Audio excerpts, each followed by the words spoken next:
Hey everyone, we're finally back after the pandemic, and I have a special treat. I am here with Uli Schoberger of SRM. He is the father of all cycling power meters. Thanks for sitting with me. Thank you. It's nice to be here and have this talk. It's a good opportunity to show what we did in the last 30 plus years. And I'm trying now the next half an hour to talk about power and cycling.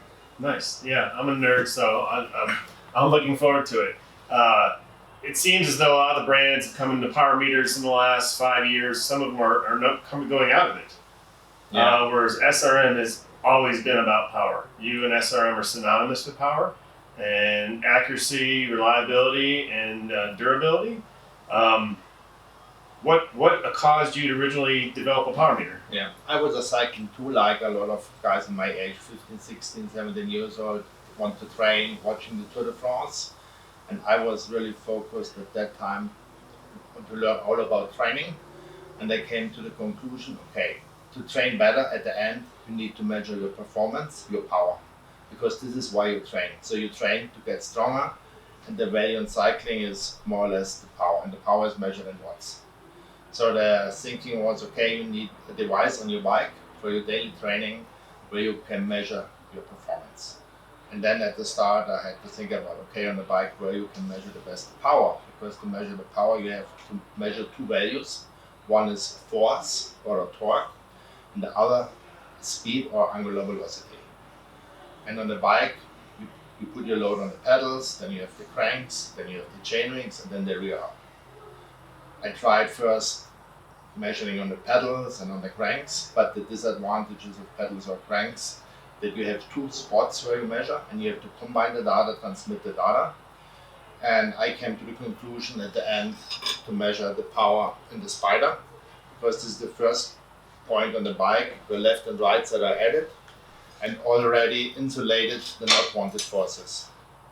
So when you have a spider, more or less it transmits the force or the torque on elements to the chainring, and this goes to the rear wheel. And this is at the end of the day what you want to measure. So to measure the power is the torque, and then the speed, the cadence, how you're pedaling. The challenge at that time was to transmit the data from a turning element to a fixed computer on the bike. There was no Bluetooth, no ANT, nothing. So we had a more or less inductive transmission of data, our own protocol, what was for years the standard. But you have to put a cable on the frame because the distance of sending was only maybe 20 centimeters. When was this? What year was this? So I started in 1986 and was happy that at that time I get close to the German Federation. And also in the late 80s, I had the chance to have meetings with Greg LeMond, who was at that time the cyclist the most interested in new things, like aerodynamic position, measuring power, measuring other things. And he was the first top pro using my products. I remember maybe it was maybe 89, 90.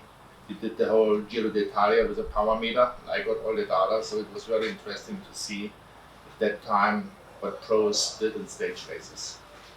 Of the newer generation, the first pro used it always was Bjarne Riis, and he was also the guy who installed this at Team Telecom and in the other teams at that time. So by the time more or less a power meter get the standard in training for almost every professional. Right now, everyone knows about power, everyone knows, okay, what is the power values. But when I started, I would say the first 10 years, I invested to explain people what is power. Why do you need power? Why hardware is not enough? Now it's different. Now you have, 20 power meters on the market. It's a big challenge now still to survive. It's hard because that many power meters, it's driven by price, and customers simply want a power meter and look for the cheapest. Sure. There are still guys who want to get the best, and we try to still do the best, but it's challenging. How many power meters do you currently make? We have the latest model is our Origin power meter. So we have a power meter for the track, for the road, and for mountain biking, and some for BMX. The idea is to have the spider, the spindle, the spindle, the cranks, all as a module. So you can choose a spindle at different lengths and a different diameter. It could be 24 millimeter, 30 millimeter. You can have a spider for mountain bike with 104 millimeter diameter, for the road 110, or for the track 144. Then you can also run all chain rings, one chain ring, two chain ring power meter. This is now a 1x. And so we have multiple power meters for all type of bike racing. What we did, the latest development is what we did, we started a cooperation with Look to make a pedal, to measure the power in the pedal, because for some reasons pedal has an advantage to a spider-based power meter, because it's easier to get from one bike to the other. And also there's only one pedal standard. When you can have the cheapest pedal and you can put on the most expensive bikes. All have the same tread, it's standardized. But when you look on the cranks, on the spiders, everyone does his own thing. So like on a SRM spider, you cannot put a Shimano chainring. On a Campagnolo spider, you cannot put a Shimano or SRM chainring. So there are plenty of different things. And also the diameter of the BB. Shimano still does 24 millimeter, like Cannondale or Specialized, probably they prefer 30 millimeter spindles. So I would say it's a mess with all the different standards on the bike. But still the pedal is only one thread. I don't know when this will change, when companies like Shimano or others like SRAM make their own pedals and everyone Don't makes give them their any ideas. own spindle. So we started making a pedal with Look. We still produce this, it's called Exact. But then we had the idea, okay, we need a pedal also for the gravel riding, for the mountain biking. And then we created our own pedal. It's called X-Power. And the challenging thing was, this pedal measures everything, measures actually two forces in X and Y direction. And the electronics is in the spindle, so very well protected. It's a rechargeable battery. And the pedal is able to send data with a rate of 200 Hertz, and also in Bluetooth and ANT. The latest thing what we're doing now, also instead of a spindle for the click pedal, we have a flat pedal, but more or less inside is the same than the SPD compatible click pedal. That's this. So, and I have a disclaimer. You've got me on a pair of these for about a month now, and I've very much enjoyed using them.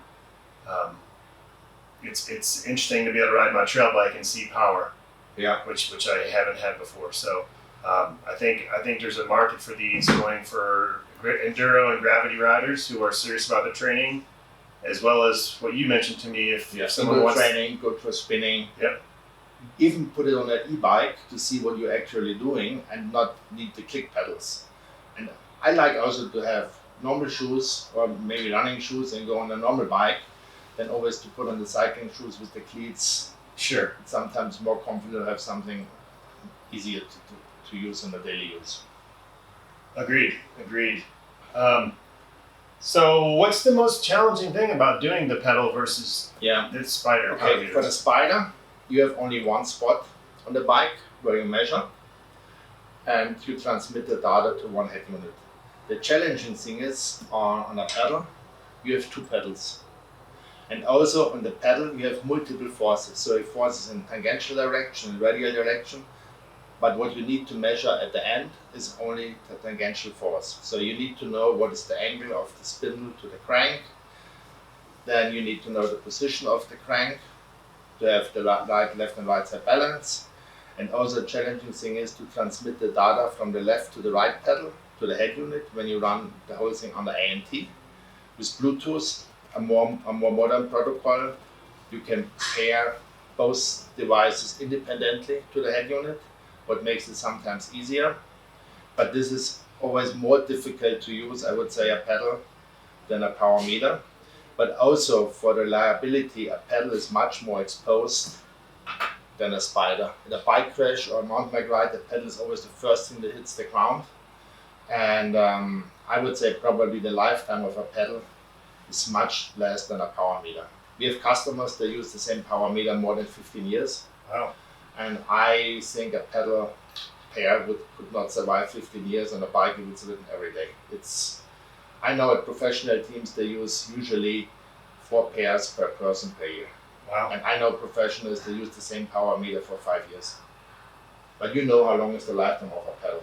I saw your pedal you brought in here. Yeah. We took the old pedals off my bike, and it was interesting how much more friction they have. Yeah. It seems like a lot of flat pedals, companies sacrifice bearings or put bushings in there to get the profile lower, but then they end up with a lot more friction. Yeah. So I was impressed. The first thing I noticed when you gave me a pair to test is I did a big climb in order to do a big descent. But on the climb, I felt like I felt like I was having less resistance. Yeah. And that was because there was so much less friction in these pedals. It's possible to measure the friction of a pedal. I have a calibration machine. I can hang on 80 kilogram and measure the friction. Would be interesting how much power gets lost in the pedal, or maybe it's even the pedal gets warm. We have here a simple lace to calibrate the final pedals. Important thing is we calibrate with a high load. It's 84 kilogram is maybe 190 pound, or maybe 180 pound, 190. We are here at the calibration. The pedal this simulates the crank. So the spindle is turning. We fix the pedal body, and you see the red line is the angle of the spindle. I simulate now the feet of the athlete, and I drop a load of around 180 pound. You see the weight, and now the pedal sends forces in 2 directions and measures the angle. And knowing the forces in 2 directions, the angle, it can calculate the tangential and the radial force, what is needed to calculate later the power. This pedal sends to this device now by Bluetooth, but also the pedal can send by ANT. Do all pedals go through this? Yes, every pedal goes to this. This is one process. The pedal need calibrated by the other calibration is the angle calibration. This does, and then also by temperature. We have to measure the line of the change of the temperature. That it automatic adjust the zero offset. So this is all done by the pedal automatic. Yeah. No, it's to me it's interesting that it seemed like the trend in flat pedals is for companies to try to go super low profile, but then they're sacrificing bearing quality, or like I said, putting bushings in there so you're getting more friction. No, it's very difficult. Now we have here a 1 centimeter spindle, and also the challenging thing is of a spindle is because the spindle should bend before it breaks. So it's easy to make a super strong spindle, but then when you hit a rock, whatever, the spindle breaks off. So you need to find the medium. Okay, the spindle should bend way before it breaks, that the customer sees, okay, now my pedal is defect because the spindle is bent. And on a spider-based power meter, you have much less force. You have only the force that goes to the chain. But when you make a jump, no force goes on the spider. But when you make a jump on a mountain bike or on a downhill bike, every load goes in pedals and the cranks. But we'll never end up in the spider. So this is why also a spider has a much longer lifetime than a pedal. Yeah. But still, a pedal can survive several years on a bike if it's maintained well. No, I see like if you have a gravel bike and mountain bike or multiple mountain bikes, it would be really nice to have the pedal to be able to switch back and forth if you don't invest in power meters for every Or one. when you go traveling, you go for a training camp, whatever, and you can bring the bike, you put the pedals in the shoes, go there, put the pedals on, and you have your power meter, you do riding, and then you move the pedals and go home. But to put a spider on is a more effect because you don't know what bike you have. It's a Shimano bike, it's SRM, is there whatever Rotorn or whatever. And then you sit there, I need the other spindle now. I need whatever, I can adjust the derailleur. Nice. What's next? Okay, the latest thing is now the pedals. We work on new forms of power meters. Right now, after the pandemic, it's not that easy to get all the chips and everything together because this is now the challenging. It's not necessarily the product, it's the launch of the product.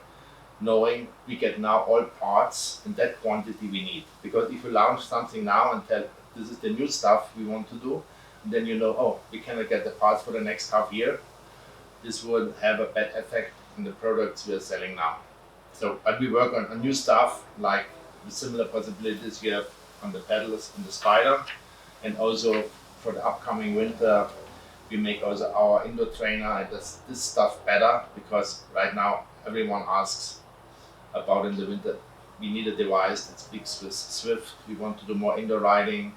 There are not really bike races outside, but still we want to compete, and they want good indoor trainers. And this was in the past also not that high demand. It comes now. Yeah, no, I'm interested in that. I'm looking forward to going out and looking at them and having you telling us more about them.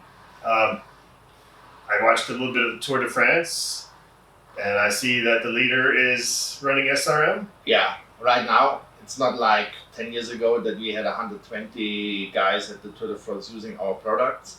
Actually, right now there are 3 teams that use our spider-based power meter. They are all by Campagnolo. And then we have the team also that uses our head unit. It's the team UAE. And they have probably this year Tour de France winner. And he's now holding, I think, here's the white jersey, the yellow jersey, and the polka dot jersey. So that's good. Yeah, it's They dominant. use our product because they used a lot of other power meters before, but they wanted the best possible power meter. What besides UAE? What are the other teams? It's Lotto and Cofidis. Okay. They're all Campagnolo. Because Shimano has their own Spider and their own power meter, so it's not possible to go to a Shimano team, and the same is with SRM. They have a power meter too. So you need a team, and right now there's only Campagnolo that have not their own power meter. But the power meter Campagnolo we sell is developed in cooperation with Campagnolo and SRM. Okay. So the interface and all is a unique interface for Campagnolo cranks to our Spider-based power meter. But it's also a very reliable product. It's like used for Greipel and other guys for years. Yeah, that's one thing I've always respected about SRM. It seems like your accuracy is higher than anything else out there that I've looked at. So I've seen that universities will use your products in a research setting. Yeah. Which we joke sometimes that some of the less expensive brands out there are more power suggesters. Yeah. They kind of, if you want to have a power meter on your bike for the sake of having a power meter on your bike, you can do that, but you're not necessarily getting the most accurate numbers. Yeah, I know at universities or national teams, they calibrate the power meters or the power meters from us, but then also they want to check the accuracy, so they set up their own calibration stand where they can hang on a weight on the power meter on the chainring and see, okay, this power meter is accurate, and they do this regularly. And the data of the power meter are open, so you can set up another slope in the power meter, whatever, if you think this is not the right thing. This is what other universities or teams like Australian Federation or the British Federation do, that they have maybe 50 power meters and set up all in the same way and make a regularly check of accuracy. And I don't know how it's with the competitors to do this, but for us it's an open protocol, and you see this, the zero offset of the power meter is the slope of the power meter, and they can always control this. And it's also stored in the data set. So you can see, okay, this is the data from that power meter, it was set this slope, this zero offset, and it's also not that easy to manipulate the data after. Really cool. So what do you see, not necessarily for your products, but what do you see in the future of cycling going forward? Is there something else we're going to start to see people looking at besides power, or is there new ways to look at power? Okay, interesting values would be maybe the lactate level in the blood, the oxygen level in the blood, and other things. Still, heart rate is an important thing, the body temperature, but I'm not sure if this gets then for some cyclists way too difficult and complicated and takes away the idea of cycling, because I think if someone really wants to cycle the bike and enjoy it, he needs no bike computer.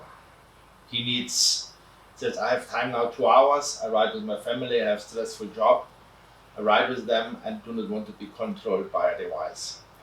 But the people in executive positions in big companies, they are also very competitive in riding the bike. And they take this as a challenge, and they are our biggest customers, to get these devices to have a more effective training in a shortened time, what is maybe for them not the best for the health, but maybe it's best to increase the performance in doing like riding training. But for me, I would think if you do not compete and do race, you should be head free and need no bike computer. Just enjoy. Not to get the control of a computer, under the control of a computer. This is my opinion. No, I agree. I've gone through periods where I was more stressed, and the last thing I want to worry about is a structured workout, Yeah. or meeting a certain power or heart rate or anything like that, speed. I just want to go out and ride and just free my mind.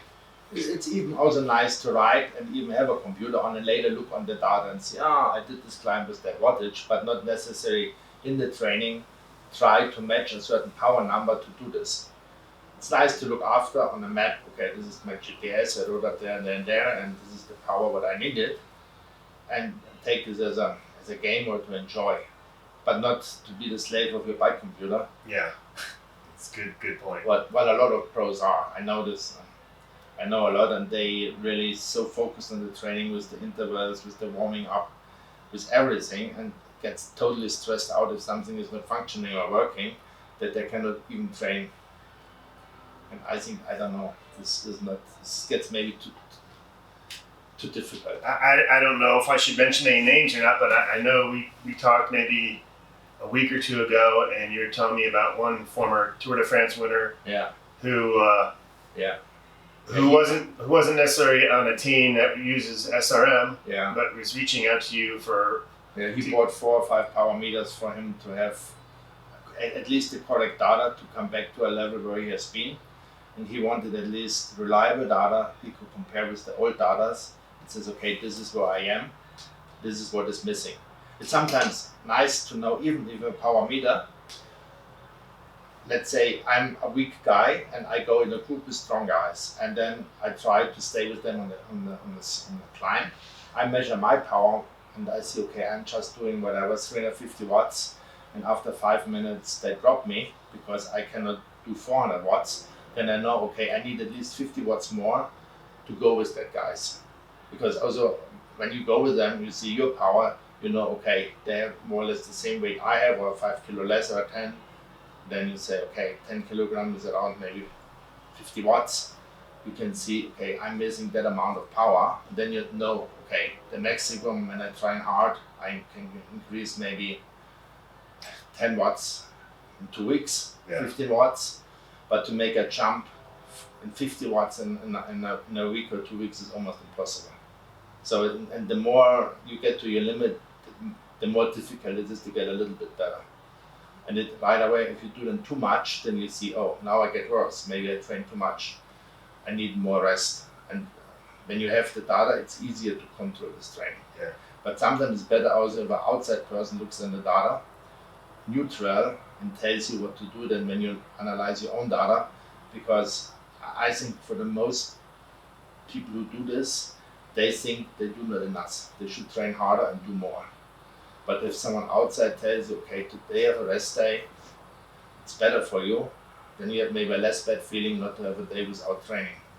When this comes from you, because then say, yesterday I was lazy, tomorrow I need to train harder. Yeah. Than a lazy day. More is not always better. Yeah. Yeah. Sometimes you need to train really, really hard, but then also you need a really rest. And the extremes is better, really hard, and then a really good rest, then always on a medium level, not really hard and not really less rest. This doesn't help too. Yeah. No, I was taught by a coach, if you want to be able to train real hard, you have to learn how to train real easy. Yeah. Because you need to be fully recovered to train hard. And if you're always kind of in the middle, you're never recovered enough to train super hard. Yeah. So that when you do try to train hard, you're not going as hard. So. Yeah. But always you get bad feeling not really to rest. Yeah. Psychological aspect of it. I don't get this. Yeah. Not all, but a lot. And I think Strava and different things make that worse nowadays. Yeah. Yeah, because you see what other did, and then also you question, was this set correct? Was he behind a motorbike? Was he mainly now, and I know in Italy a lot of guys, they go behind the scooters, and if the climbs are not that steep, you see he went this climb up with 30 kilometers per hour. How is this possible? Or he's on an e-bike. Yeah, in the e-bike you see less power. But true. I have an e-bike too, and then sometimes I put pedals on and then switch off the engine and then see, okay, it's sometimes nice too. You have a power meter on an e-bike and you see what you're doing. And see, okay, to get up this mountain, the e-bike makes 300 watts and I have to push 400 watts to keep up with this, so it's total 700 watts. To see, okay, this is the speed the strongest guys go up, but then you know, okay, they have only 60 kilogram body weight. And maybe an 8 kilogram bike or a 7 kilogram bike, then you see, okay, this is maybe possible. Well, I'd love to go and take a look at some of the other stuff you have here, the ergometers, the flat pedal in action. Can we do that? Yes. Awesome. You can do it. Let's do it. So we got the new flat pedals on the Ergo. And this is one of Uli's, this is a fixed gear. Yes, I set this trainer up specially for user cycling. They wanted a fixed gear training to see how it will be good for the team pursuit for the sprinters. The special thing of this trainer is there's a very high kinetic energy in the flywheel to simulate the kinetic energy of the cyclist. Then it's also set up that you can same handlebar, same saddle, same crankset, whatever you have on your road bike for the trainer. The idea is also to make it as silent as possible. Yeah. So the other trainer is set up with two different chain rings, oversized and round. I have this here to show customers, okay, the power meter measures precise on both types of chain rings. And but you see the difference in the data. If the pedaling is slow when you have oversized or the round chain ring, the same here. You could see online the torque of his pedaling, angular velocity, the torque, the position of the crank. And now you pedal only with one leg. You see there's the one missing in both legs. You can get an instant feedback. Yeah. Now we are here on Swift, and now the control takeover of the head unit is done by Swift. More or less, you can only change the offset of the brake. It's a fixed gear, so you have no shifting, but more or less it simulates the shifting. The communication here is also Bluetooth, so all the data get collected on the rear brake and gets sent here by Bluetooth. So you need not an AMP stick, whatever. It speaks right away with an iPad. So we are now here in the back of the office. We started since 2 months also to make the X Power pedal in the US. Our target is to make the best performance pedal and the best quality, but not really look for the highest quantity. And we have Jason here. We get trained now to build the pedals. So these bare spindles are machined in Germany. And then here in Colorado, we put the strain gauge on there. So it gets glued on there and we put the wires on. And this is the electronics that'll go inside the spindle. So this is the battery and the circuit board for it. And then this looks like one wire, but it's actually 6 very small wires, and they get fed through that hole and then out the other end, and they get soldered onto the electronic, and then they get cut, and then they get the other end is soldered onto the strain gauge. Well, Uli, thank you for having us. Ryan, it was good to see you here. As always, Thanks. it's always fun. a pleasure. I look forward to next time. We enjoy your products. Riding bike with you. Thank you. Always good here.